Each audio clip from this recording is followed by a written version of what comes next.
সাধারণত কোনো দেবতার কথা ভাবলে আমাদের চোখের সামনে ঠিক কী ভেসে ওঠে?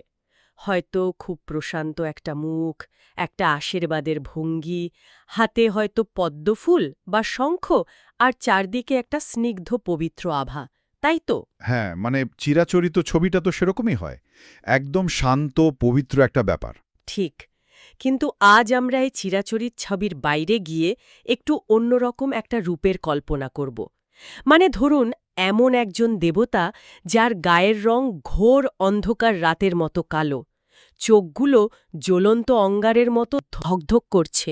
বাপরে, শুনতেই তো বেশ ভয়ঙ্কর লাগছে। হ্যাঁ, শুধু তাই নয়, যার এক হাতে ধরা আছে মানুষের একটা কাটা মাথা বা করটি, যিনি রীতিমতো মদ্যপান করেন এবং যার সর্বক্ষণের সঙ্গী হল একটা ভয়ঙ্কর দর্শন কুকুর। আহ! এই বর্ণনাটা শোনার পর প্রথম দর্শনে যে কারো মনে হতে পারে ইনি হয়তো কোনো ধ্বংস, মৃত্যু বা কোনো অশুভ শক্তির প্রতীক। কারণ ধর্ম বা পবিত্রতা বলতে আমরা সমাজে যে ধরনের স্নিগ্ধতার ধারণা পোষণ করি, এই রূপটি তার একদম বিপরীত। আর ঠিক এখানেই সবচেয়ে বড় চমকটা লুকিয়ে আছে। বিশ্বাস করা হয় এই আপাত ভয়ঙ্কর সত্তাই হলেন অনন্ত সময় এবং ন্যায়ের সর্বোচ্চ রক্ষক। ভগবান শিবের সবচেয়ে উগ্র এবং রহস্যময় রূপ, কালভৈরব। ঠিক ধরেছেন। আজকের এই তথ্য অনুসন্ধানে আমরা বেশ কিছু গুরুত্বপূর্ণ তথ্যের স্তূপ থেকে এই রহস্যের জট খোলার চেষ্টা করব। আমাদের সামনে রয়েছে প্রাচীন শিবপুরাণ, স্কন্দপুরাণের কাশীখণ্ড, আর তার সাথে বেশ কিছু আধুনিক মনস্তাত্ত্বিক গবেষণাপত্র এবং ইতিহাসবিদদের বিশ্লেষণ। হ্যাঁ, আর এই সবকিছুর উপর ভিত্তি করে আমরা দেখব কেন এই ভয়ঙ্কর রূপের দেবতাকে কাশীর রক্ষাকর্তা বা কাশীর কোতোয়াল বলা হয়। একদম। চলুন এই পুরো বিষয়টার গভীরে গিয়ে দেখি আসলে এর মানে কি। কারণ এটি শুধু কোনো পুরনো রূপকথা নয়, বরং এর ভেতরে লুকিয়ে আছে মানুষের অহংকার, মনস্তত্ত্ব এবং নিজস্ব অন্ধকার দিকগুলোকে জয় করার এক অসাধারণ দর্শন। মানে এই দর্শনটা বুঝতে গেলে তো আমাদের একদম শুরুতে ফিরে যেতে হবে, মানে আক্ষরিক অর্থে সৃষ্টির একেবারে আদিম মুহূর্তে। সময়ের কোনো সীমানাও তৈরি হয়নি, চারিদিকে শুধুই অনন্ত শূন্যতা। আর সেই সীমাহীন শূন্যতার মাঝেই হঠাৎ করে দুটো বিশাল শক্তির মধ্যে একটা বিরাট দ্বন্দ্ব শুরু হয়ে যায়। আহ, ব্রহ্মার বিষ্ণুর দ্বন্দ্ব, রাইট? হ্যাঁ, একদিকে ছিলেন ব্রহ্মা, যিনি হলেন এই সৃষ্টির রচয়িতা বা স্থপতি, আর অন্যদিকে ছিলেন ভগবান বিষ্ণু, যিনি এই সৃষ্টির পালনকর্তা। হুম। আর দ্বন্দ্বটার বিষয়বস্তু শুনলে বেশ অবাক হতে হয়। মানে, কে শ্রেষ্ঠ? ব্রহ্মা দাবি করছিলেন যে তিনিই সেরা, কারণ এই পুরো ব্রহ্মাণ্ড, এই গ্রহ, নক্ষত্র, প্রাণ সবকিছু তারই তৈরি করা।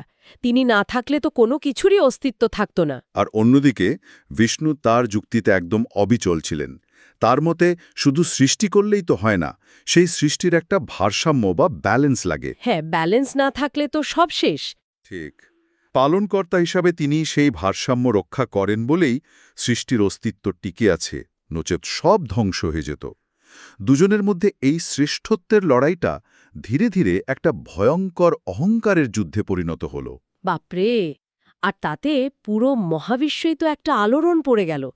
দেবতারাও রীতিমতো আতঙ্কিত হয়ে পড়েছিলেন যে এই দুজনের অহংকারের প্রবল সংঘাতে হয়তো সদ্য তৈরি হওয়া সৃষ্টিটাই ধ্বংস হয়ে যাবে। একদম তাই।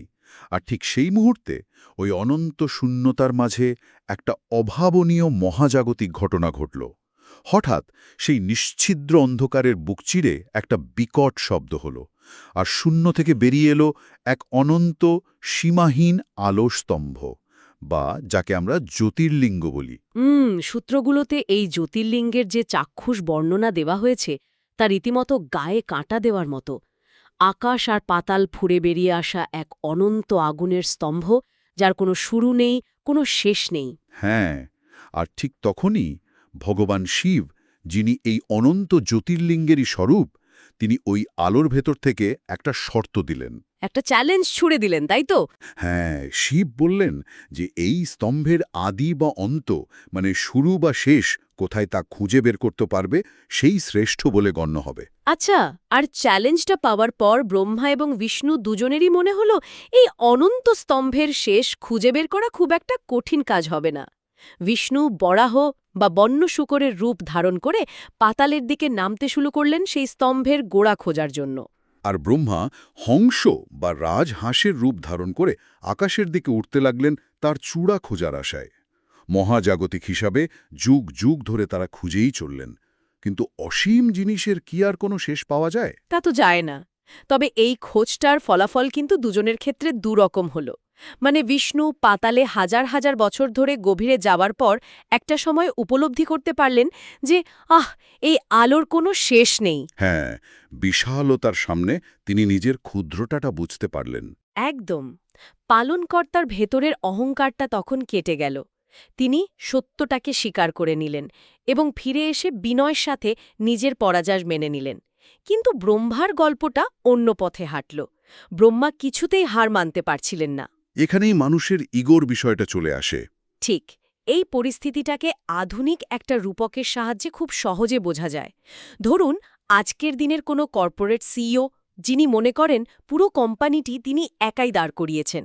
ভেতরের মূল পরিকাঠামো, অসংখ্য কর্মীর পরিশ্রম বা একটা ব্যালেন্স যে কোম্পানিটাকে ধরে রেখেছে, সেটাকে তিনি পাত্তাই দিচ্ছেন না। শুধু নিজের শ্রেষ্ঠত্ব প্রমাণের মরিয়া চেষ্টায় তিনি অন্ধ হয়ে গেছেন। হ্যাঁ, এই আধুনিক কর্পোরেট রূপকটা ব্রহ্মার তৎকালীন মানসিক অবস্থাকে খুব নিখুঁতভাবে তুলে ধরে। নিজের ইগো বা অহংকার মেটানোর এই অন্ধ তাগিদ থেকেই ব্রহ্মা একটা মারাত্মক ভুল করে বসেন। কি সেই ভুল? তিনি যখন ওপরের দিকে উড়ছিলেন, তখন দেখলেন একটা কেতকী ফুল ওপর থেকে নিচে পড়ছে। ব্রহ্মা তখন ক্ষমতার অপব্যবহার করে সেই কেতকী ফুলকে চাপ দিয়ে রাজি করালেন যেন সে শিবের সামনে গিয়ে মিথ্যে সাক্ষী দেয়। মানে সে যেন বলে যে ব্রহ্মা ওই আগুনের স্তম্ভের চূড়া দেখতে পেয়েছেন। একদম তাই। সৃষ্টির দেবতা হয়েও নিজের শ্রেষ্ঠত্ব প্রমাণের জন্য মিথ্যার আশ্রয় নেওয়া। মানে এই ঘটনাটা একটা বড় প্রশ্ন তুলে দেয়। এই গল্পটি কি শুধু দেবতাদের ক্ষমতার লড়াই, নাকি এটি আসলে মানব চরিত্রের একটা আয়না? মানুষের অহংকার কিভাবে তাকে অনন্ত সত্য দেখার ক্ষেত্রে অন্ধ করে দেয়, এটা বোধহয় তারই চূড়ান্ত নিদর্শন। তা তো বটেই। যখনই কোনো সত্তা ভাবতে শুরু করে আমিই সব, তখন সে সত্যকে অস্বীকার করার সাহস পায়। কিন্তু ব্রহ্মা যখন ফিরে এসে সেই কেতকী ফুলকে দিয়ে মিথ্যে সাক্ষী দেওয়ালেন, তখন ভগবান শিবের কাছে সেটা আর গোপন রইল না। শিবের তো ত্রিনয়ন, মহাবিশ্বের কোনো কিছুই তো আর তার দৃষ্টির বাইরে নয়। একদম। এই মিথ্যে আর অহংকার দেখে শিব চরম ক্রোধে ফেটে পড়লেন। কারণ ব্রহ্মার এই কাজটা শুধু একটা সাধারণ মিথ্যে ছিল না, এটা ছিল সৃষ্টির মূল ভিত্তি, মানে সত্য বা ধর্মের ওপর আঘাত। হ্যাঁ, একটা সাংঘাতিক স্পর্ধা। ঠিক তখন শিব ব্রহ্মাকে অভিশাপ দিলেন যে পুরো সৃষ্টি জুড়ে আর কখনোই ব্রহ্মার কোনো পুজো হবে না, তার নামে পৃথিবীতে কোনো মন্দির থাকবে না, আর কেতকী ফুলকেও শিবের উপাসনা থেকে চিরতরে বহিষ্কার করা হলো। আচ্ছা, কিন্তু এখানে আমার একটা খটকা লাগছে। মানে শিব তো শাস্ত্রে শান্ত, ক্ষমাশীল, ভোলেনাথ হিসেবেই বেশি পরিচিত।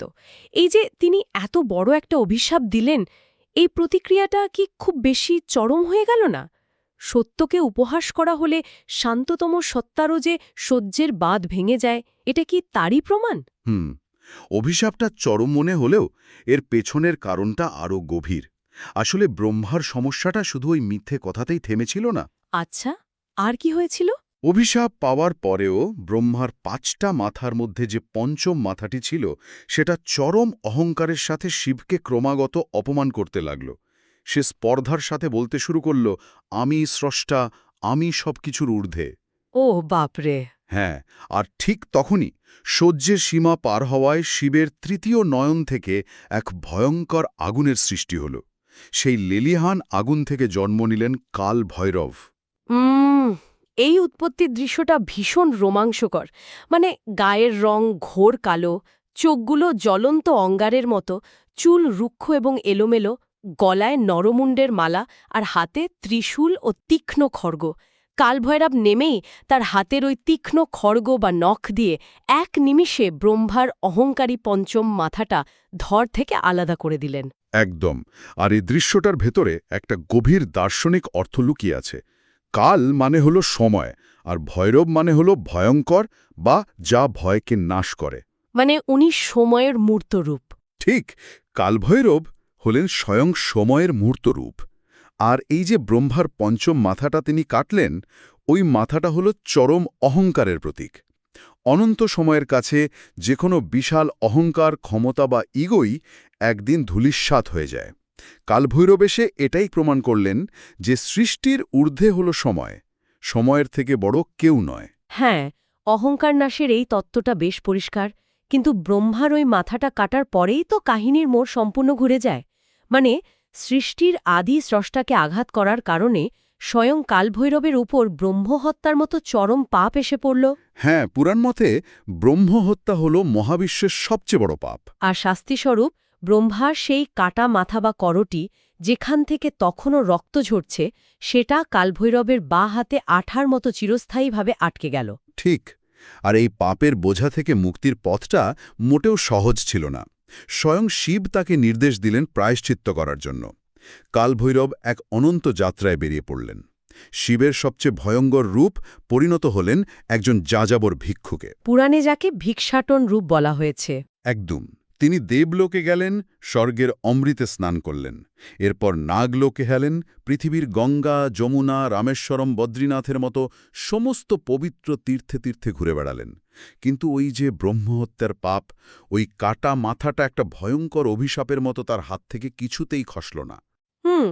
এই মানসিক যন্ত্রণার রূপকটা ধরে যদি আমরা আরেকটু এগোই, তাহলে একটা বিষয় খুব পরিষ্কার হয়।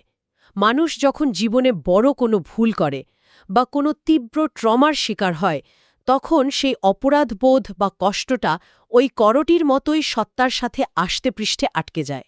একদম ঠিক বলেছেন। মানে মানুষ হয়তো সারা পৃথিবী ঘুরে বেড়ায়, পাহাড়ে যায়, সমুদ্রে যায়, শান্তি খুঁজতে, কিন্তু ভেতরের ওই জমাট বাঁধা ভারটা কিছুতেই নামতে চায় না।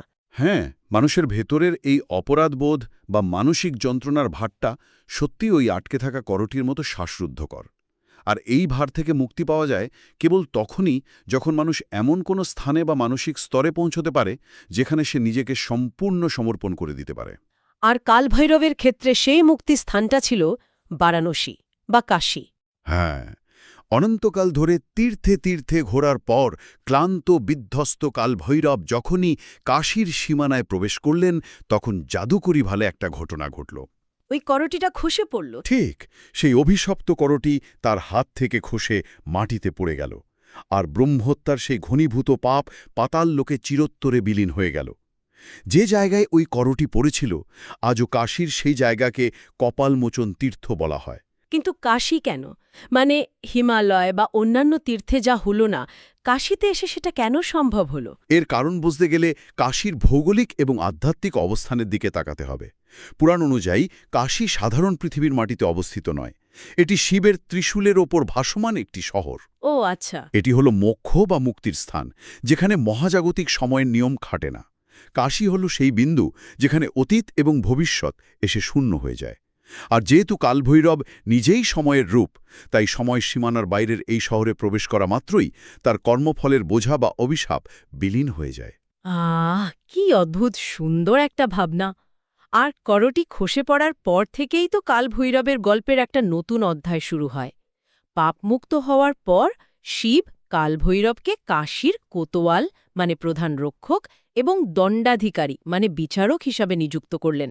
বলা হলো এই পবিত্র শহরের সম্পূর্ণ ভার এখন তার কাঁধে। ব্যাপারটা অনেকটা এরকম যে কাশীতে কেউ প্রবেশ করতে চাইলে তার অনুমতি ছাড়া সেটা সম্ভব নয়। বিশ্বাস করা হয় কাশীতে মৃত্যু হলে মানুষের যে মুখ্য লাভ বা পুনর্জন্ম থেকে মুক্তি মেলে, তার চূড়ান্ত ছাড়পত্র দেওয়ার আগে মানুষের সমস্ত পাপ ও পুণ্যের হিসাব এবং দণ্ডবিধান এই কালভৈরবী নির্ধারণ করেন। মানে সহজ ভাষায় বললে তিনি হলেন কাশীর একজন কসমিক বাউন্সার বা মহাজাগতিক অডিটর। সমস্ত কর্মফলের হিসাব তার কাছে জমা দিতে হয়। শুধু কাশী নয়, প্রাচীন সূত্রগুলো বলছে যে পৃথিবীতে ৫১টি শক্তিপীঠ রয়েছে, সেই প্রতিটি পীঠস্থানের রক্ষকও কিন্তু এই কালভৈরব। শক্তিপীঠের বিষয়টা এখানে খুব তাৎপর্যপূর্ণ। শক্তিপীঠগুলো হলো সেই পবিত্র স্থান যেখানে দেবী সতীর দেহের বিভিন্ন অংশ পড়েছিল বলে বিশ্বাস করা হয়। হ্যাঁ, এই স্থানগুলোতে প্রচণ্ড শক্তিশালী আদি নারী শক্তি বা মহাজাগতিক শক্তি বিরাজমান। এত প্রবল এবং কাঁচা শক্তিকে অশুভ বা নেতিবাচক প্রভাব থেকে রক্ষা করার জন্য একজন ভয়ঙ্কর প্রহরের প্রয়োজন ছিল। আর সেই জন্যই কালভৈরব। একদম। কালভৈরব তার উগ্র রূপ দিয়ে সেই শক্তিকে রক্ষা করেন। তাই যে কোনো শক্তিপীঠে গেলে আগে কালভৈরবের দর্শন করার নিয়ম রয়েছে, তা না হলে তীর্থযাত্রা অসম্পূর্ণ থেকে যায়। আচ্ছা, এতক্ষণ তো আমরা পৌরাণিক এবং মহাজাগতিক দিকগুলো নিয়ে অনেক আলোচনা করলাম, কিন্তু সাধারণ মানুষের জীবনের প্রভাবটা ঠিক কোথায়? মানে মানুষ কেন এত ভক্তি ভরে এই ভয়ঙ্কর দর্শন দেবতার উপাসনা করে? বিভিন্ন বিশ্লেষণাত্মক আলোচনা ঘাটলে দেখা যায় যে ভয়, নিরাপত্তাহীনতা, জীবনের হঠাৎ নেমে আসা অন্ধকার বা সংকট থেকে মুক্তি পেতেই মানুষ তার কাছে যায়। হ্যাঁ, আর এর একটা বড় কারণ হল জ্যোতিষশাস্ত্র এবং নবগ্রহের ওপর তার নিয়ন্ত্রণ। পৌরাণিক বিশ্বাস মতে কালভৈরব হলেন শনিদেবের গুরু। ও, তাই নাকি?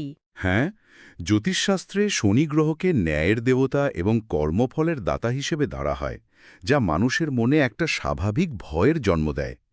শনির নির্দিষ্ট কিছু দশা রয়েছে যা অত্যন্ত কঠিন বলে পরিচিত। হ্যাঁ, এই জ্যোতিষশাস্ত্রীয় দশাগুলোর বিষয়টা একটু পরিষ্কার করা দরকার। যাদের এই বিষয়ে খুব একটা ধারণা নেই তাদের জন্য বলে রাখা ভালো, জ্যোতিষশাস্ত্রে শনির ৭.৫ হল ৭.৫ বছরের একটি গ্রহদশা, আর ঢাইয়া হল ২.৫ বছরের একটি দশা।